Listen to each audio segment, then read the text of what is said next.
Story number 7 in the top 2 stories that made it to the meter this week. Don't forget about the federal budget deficit. Folks, story has surfaced in 2019. The U.S. federal budget deficit surged to nearly $1 trillion. This is the highest in 7 years. And this is happening under Trump's watch. A man who gave tax cuts to the wealthy. We saw the trickle-down effect. Are we headed for a recession? Or is the economy just going to even itself out? We saw with the Obama administration the regulation of Wall Street. But no candidate has been able to tackle the deficit. I believe if I'm not mistaken from past research, I believe it under Clinton's watch, that was the closest that we had seen to anybody actually getting the deficit down. But it's tripled. But that's just, you can do your research on that. But I believe it was under Bill Clinton's watch that was the closest that I think over the past years that we've seen, that we've come closest to the balloon getting bigger and bigger. I believe that. It's not. I have to fact check that, but I did do a story years ago, and I think I do remember somebody. I think that Clinton was intact with the bills. I think he was good at balancing the budget. If I'm not mistaken, you can do your research, but I'm just letting you know. But the thing is that if the clock is still there, there's actually a clock that they put up. I believe it's in New York. That is a reminder that the deficit keeps growing, and that's inflation. That's the prices that you have to pay. You could take this back probably to the early 1900s or mid 1900s, when the United States was just starting to understand its potential.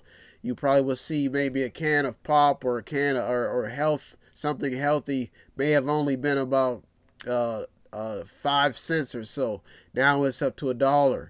And you can see how we've evolved as a nation, where the real food is actually expensive. You're probably spending maybe about $5 for some honey.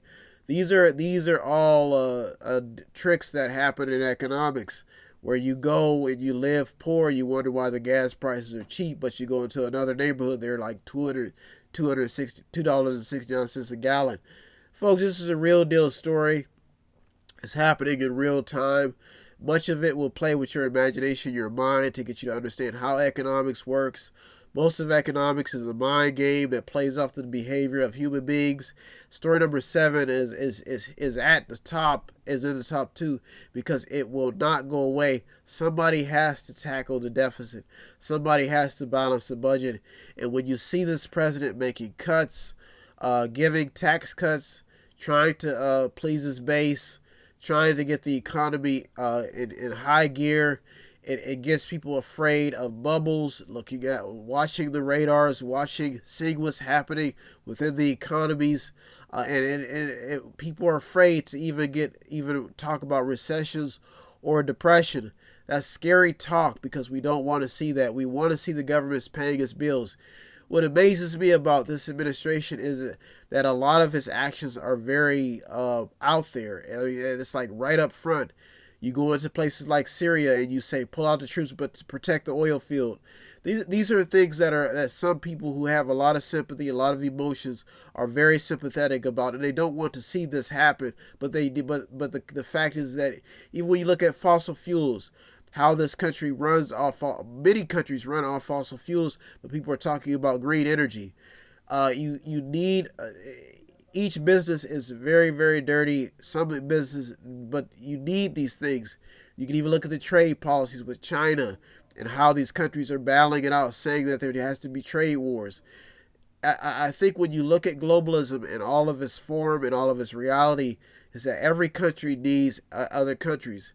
And it's sad to see what we see happen on a global scale, but the truth of the matter is that everybody needs each other in this global market. And I think it may be hard for people to communicate because somebody's always trying to gain power.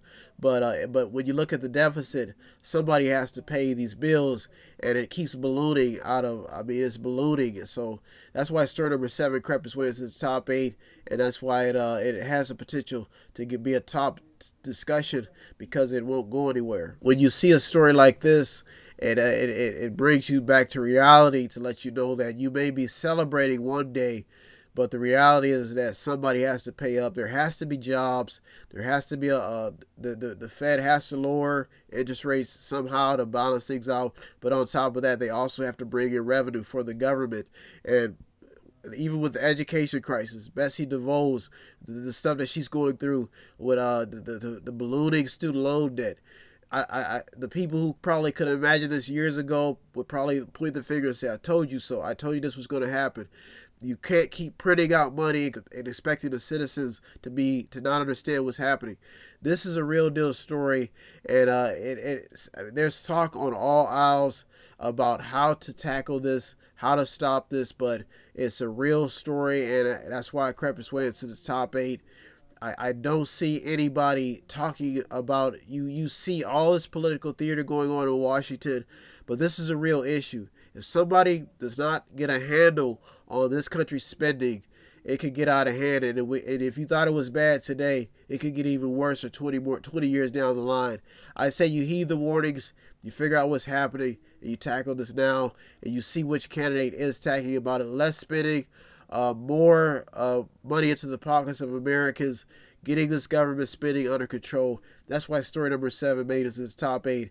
Here at the Mediator, me, Brian West, where I'm dibbling and dabbling, juking, going through over 200 or more stories every week for the greater good of the public, for you, the viewer. If you want to be a contributor, it doesn't take much.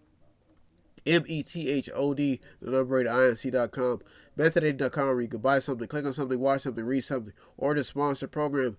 As a child, I was raised up to the sun, told to mediate to the masses, to give you the top 8 headlines and developing news stories. So I start doing my thing, reading story after story, reading book after book. The news, the media, all of it just started coming to me, giving me the ideas I needed to keep you informed as we head to 2020, to get you to understand what's happening, reminding you that I'm just in the middle of the pendulum, watching it go from right to left. I'm just in the middle. The news, the journalists, the people on the front lines, they deserve all the credit. I just navigate the news for you, and that's the climax. I'm working my way down to the resolution. So if you want to be a contributor, it doesn't take much. METHOD, the number 8, INC.com, Method8.com, where you can buy something, click on something, watch something, read something, or to sponsor a program. You can also check out the stories that almost made it in, did make it in, for your own news program. You may have your own discussion forums. This is the place for you. So if you yourself want to be a contributor, help out, METHOD, the number 8, INC.com, Method8.com, where you can buy something, click on something, watch something, read something, or to sponsor a program. Every little bit counts. This is the time capsule. This is what this is here for.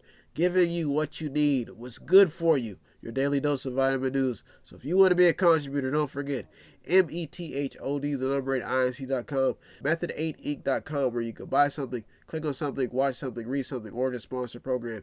METHOD, the number 8, INC.com. It's right above my head. Method8.com, where you can buy something, click on something, watch something, read something, or to sponsor a program. If you need help, then dial your operator. Have no fear, fellow citizens. The Mediator is here.